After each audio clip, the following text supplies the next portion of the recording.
Drink Pepsi, get stuff, like a t-shirt, a hacky sack, or a fighter jet? Today on Things You Might Not Know with ThinkSoJoE, we look at the time Pepsi had to defend a satirical ad in a New York courtroom.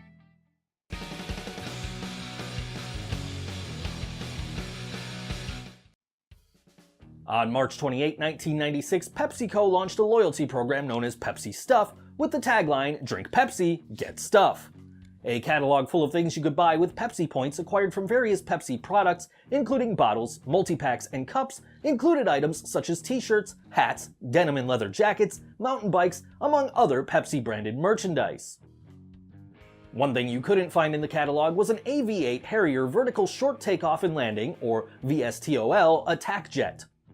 The jet, used exclusively by the Marine Corps, was however used in an ad campaign for the Pepsi Stuff promotion, which showed the military vehicle as being available for 7 million Pepsi points. In the ad, a young boy flies the jet to school, lands it right next to the school's bike rack, opens the cockpit while holding a Pepsi, and exclaims, "Sure beats the bus," as the words Harrier Fighter, 7 million Pepsi points appear on the screen.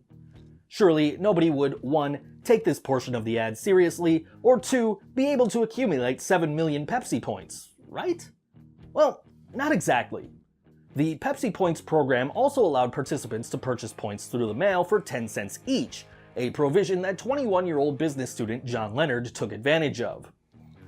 He sent Pepsi a certified check in the amount of $700,008.50 for 6,999,985 Pepsi points and a $10 shipping and handling fee, along with 15 Pepsi points that Leonard had accumulated as per the terms set forth in the Pepsi Stuff catalog. Pepsi sent the check back to Leonard along with an explanation that the jet was not part of the offer, was not in the prize catalog, and that it was in the ad as a fanciful addition for entertainment purposes. The company also included coupons for Pepsi products to apologize for any misunderstanding or confusion. Leonard wouldn't give up so easily, however.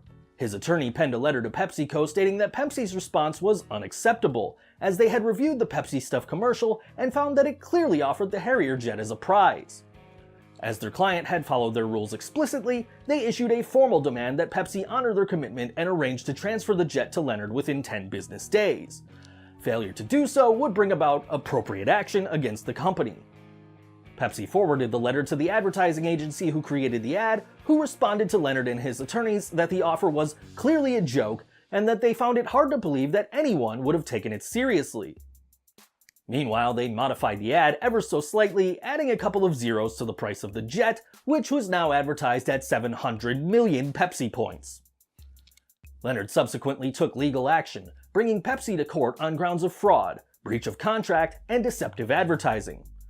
The case stayed in the courts for 3 years before a judge concluded in 1999 that no objective person could reasonably have concluded that the commercial actually offered consumers a Harrier jet. Leonard's legal team wasn't satisfied with that outcome, however, as they stated that a federal judge is incapable of deciding on the matter, and that instead the decision had to be made by a jury consisting of members of the Pepsi generation, to whom the ad was likely targeted. Unfortunately for Leonard, his case didn't hold water, as commercials are not legally considered binding under the Restatement Second of Contracts Treaties, which denotes that advertisements aren't ordinarily intended as offers to sell, and even in cases where advertisements do make direct offers, there must be language of commitment or invitation to act without further communication. As no written agreement was ever made between the parties, the courts ruled against Leonard. There was no enforceable contract, as Pepsi rejected the order form and mailed back Leonard's check. Judge Wood of the United States District Court for the Southern District of New York ruled on behalf of PepsiCo, and granted a motion for summary judgment on the following grounds: that the commercial did not amount to an offer of goods, that no objective person could reasonably have concluded that the commercial actually offered consumers a Harrier jet, and that the alleged contract could not satisfy the New York Statute of Frauds. Despite the 3-year legal battle, the point was moot anyway. According to Pentagon spokesman Ken Bacon, if Leonard had been awarded the jet, it would have had to have been in a form that eliminated potential for military use. In this case, it would render the jet useless, as demilitarization of the vehicle would remove its ability to fly. Furthermore, a Harrier jet is very expensive to maintain, which would make it cost prohibitive to own even if the courts did side with Leonard. Leonard attempted to appeal the decision by the courts, but the United States Court of Appeals, Second Circuit, on April 17, 2000, agreed with the original judgment and affirmed for substantially the same reasons stated in Judge Wood's opinion. So, do you agree with the court's decision, or do you feel like John Leonard should have been awarded something? Don't forget to leave a comment below with your thoughts on this subject, or with suggestions for upcoming topics. If you like this episode, please feel free to hit that like button, subscribe to the channel for more videos just like this one, and click on the bell icon to get notified every time we post a new video. You can find me on Facebook, Twitter, and Instagram, and as always, thanks for watching.